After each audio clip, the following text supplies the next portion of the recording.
Stewart House is a massive site. Basically, it is cut into the cliff face here at Curl. The original building was built in 1930 and housed children when it was a hospice down the bottom section. Then over time, as we realised that there was a need to support more children and Stewart House grew, they actually built a larger facility, including the school, which is in the middle section, just off Ellen Street, and then all the way to the top of Stewart House up here, where we have the dining area and the main foyer to Stewart House on Bartho Road. Most of the children who do attend Stewart House for 2 weeks have experienced some pretty tough things that normally even adults would probably find hard to cope with. During their stay, children during the weekdays will actually go out to places like the zoo, the Sydney Aquatic Centre, Powerhouse Museum, and in the second week, on the final couple of days, they go out to some of the local parks around the northern beaches that are magic and spend some time out there having a barbecue and do a little bit of fishing and running around. And for many of the children, just that opportunity to be kids and feel safe is something that's quite profound.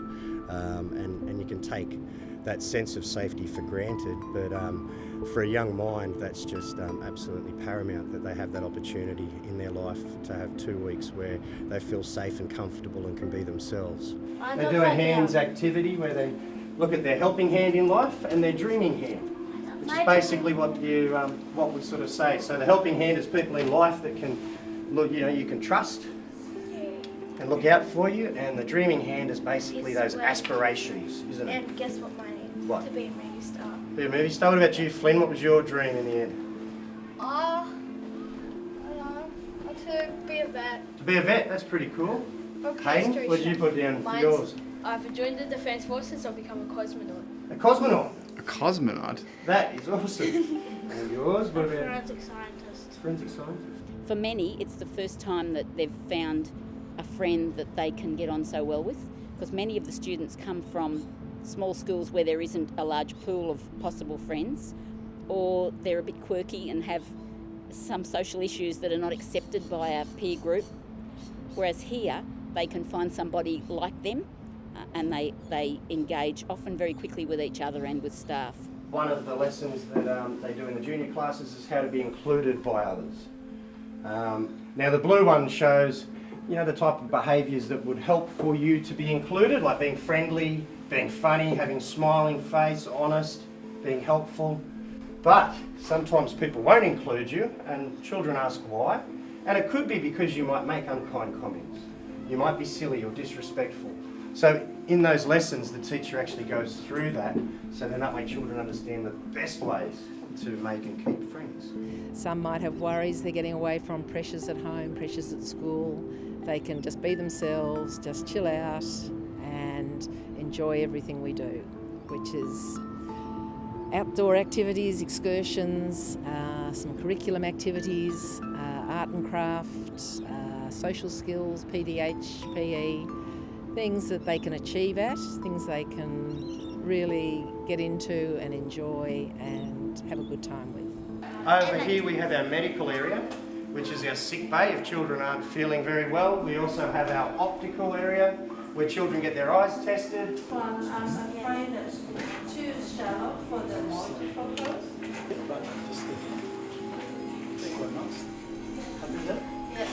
And we have our dentist or dental room where children get their teeth checked throughout their stay.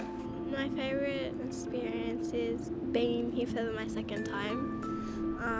It's an awesome camp. It's awesome for kids that need to get away from home, and it's a really good experience. I love this camp. I would love coming here. My favourite, I don't know, because everything's really good. It's just a good place to come, I guess. Well, in Jindabyne, I live at a town of Jindabyne, but at the school, it's not really big. The biggest thing really in Jindabyne is the lake, and that's really cold. And then coming here where it's really hot, and going to the beach, swimming in the beach, going to big movie theatres instead of the really, really small ones. It's different. So I reckon it's a good experience to come here. And in Huskisson we don't have a aquarium and stuff like that, and we don't have a museum. And The dolphins, like I've never been up too close to a dolphin, and like I've seen dolphins on TV and all that, but I've never seen dolphins swim past, and that was like really amazing for the first time. It was really cool. The same, it's the first time I've ever seen real life dolphins like swimming around just in a beach. The other day when I was sitting out on the porch looking out onto the out in the ocean, there was a big ship and they were watching all the whales come past, and you could see the whales. First time I ever saw one of those as well.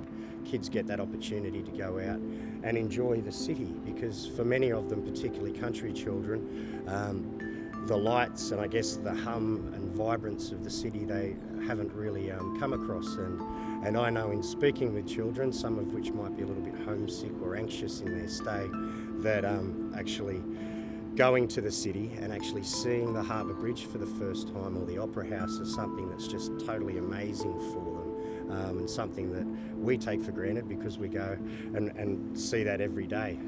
But for the children, particularly those recently that came from Riverina after the floods, to spend that time here was just amazing, and they thoroughly enjoyed that.